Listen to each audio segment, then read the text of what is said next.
केदारनाथ ज्योतिर्लिंग। केदारनाथ महादेव के विषय में कई कथाएं हैं। स्कंद पुराण में लिखा है कि एक बार केदार क्षेत्र के विषय में जब पार्वती जी ने शिव से पूछा तब भगवान शिव ने उन्हें बताया कि केदार क्षेत्र उन्हें अत्यंत प्रिय है। वे यहाँ सदा अपने गणों के साथ निवास करते हैं।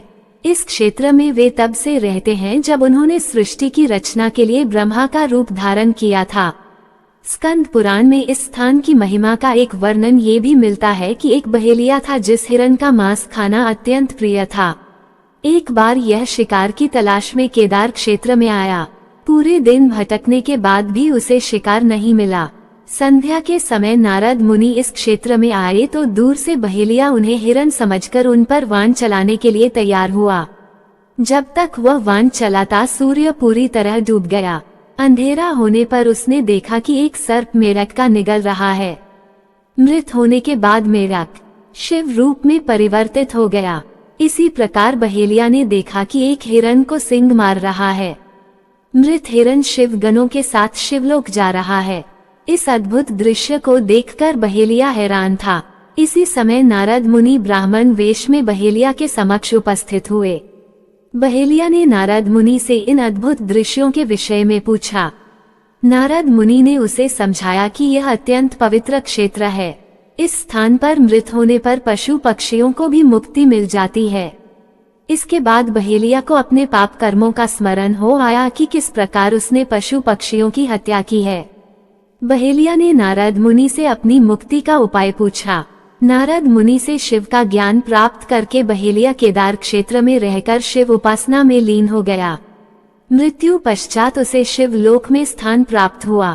केदारनाथ ज्योतिर्लिंग की कथा। केदारनाथ ज्योतिर्लिंग की कथा के विषय में शिव पुराण में वर्णित है कि नर और नारायण नाम के दो भाइयों ने भगवान शिव की पार्थिव मूर्ति बनाकर उनकी पूजा एवं ध्यान में लगे रहते।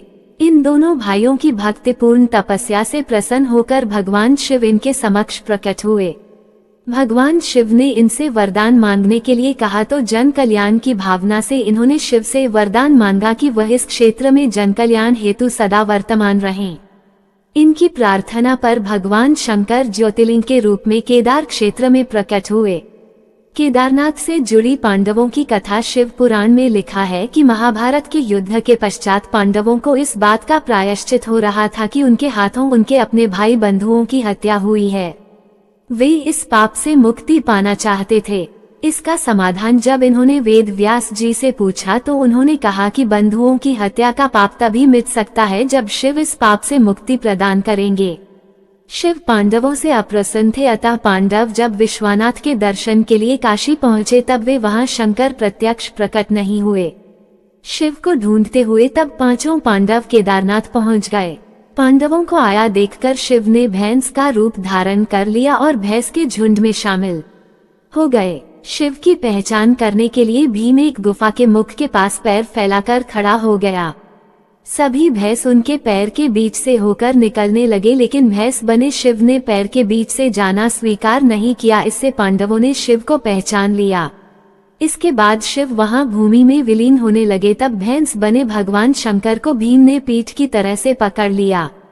भगवान शंकर पांडवों की भक्ति एवं दृढ़ निश्चय को देखकर प्रकट हुए तथा उन्हें पापों से मुक्त कर दिया। इस स्थान पर आज भी द्रौपदी के साथ पांचों पांडवों की पूजा होती है। यहाँ शिव की पूजा भैंस के पृष्ठभाग के रूप में तभी से चली आ रही है। कमेंट में जय केदारनाथ लिखें। Thanks for watching. Her her Mahadev. Like अभी इसी तरह के वीडियो देखने के लाइक नाद सब्सक्राइब करें। जय भोले जय केदारनाथ।